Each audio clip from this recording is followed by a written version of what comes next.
இருப்போம் அப்படிங்கிற ஒரு உருட்டு நடந்துகிட்டே இருக்கு. இப்ப நான் கேட்கிறேன் அந்த இளைஞர்களை பார்த்து, சனாதனம்னா என்ன? யாராவது சொல்ல முடியுமா? சனாதனம்னா என்ன? யாராவது சொல்லுங்க. ஏதோ வேற இருப்போம்னு சொல்றாங்க, இருந்த இடம் தெரியாம ஆக்குவோம் சொல்றாங்க.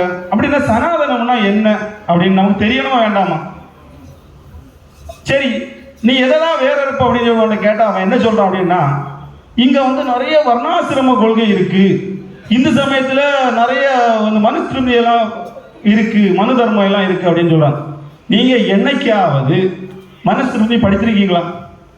அந்த புத்தகம் இருக்கா உங்க வீட்டுல இருக்கா? நாம படிக்காத விஷயத்த நீ எப்படி வேற இருப்போம்னு சொல்ல? எங்கள்கிட்ட இல்லவே இல்லையே.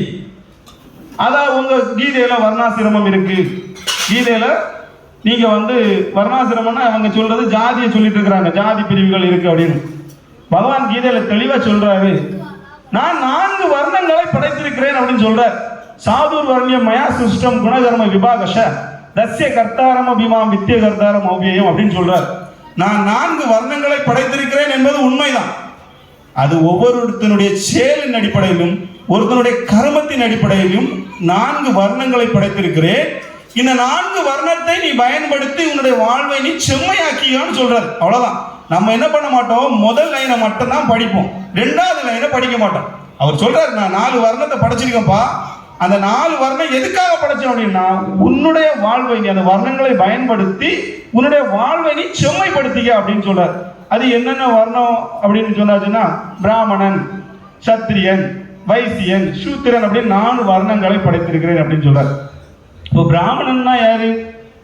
வேதம் ஓதுதல், வேதங்களை படித்தல், வேதங்களை கற்றுவித்தல், ஒழுக்க சீலனாக இருத்தல், இவ்வளவு குணங்களும் உண்டனா அவன் பிராமணன் அப்படின்னு கீதையில பகவான் சொல்றார். நான் சொல்லல, பகவான் கீதையில சொல்றார்.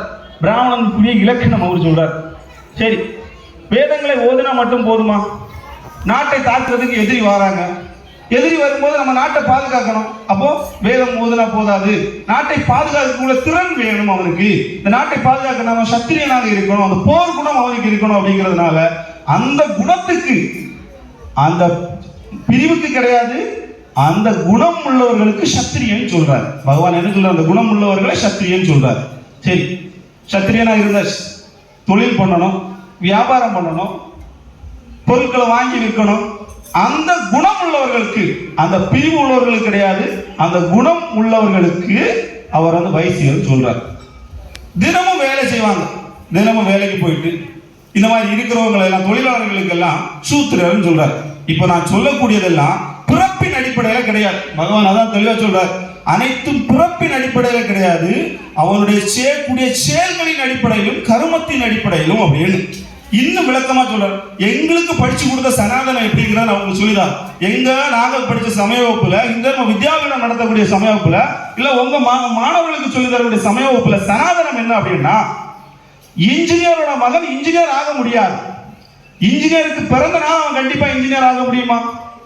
டாக்டருக்கு பிறந்த நாள் அவன் டாக்டர்னு சொல்ல முடியுமா? டாக்டருக்கு ஒரு குழந்தை பிறந்திருக்கு, அந்த குழந்தைய டாக்டர்னு சொல்ல முடியுமா? முடியாது. அவன் டாக்டர் படிச்சாதான்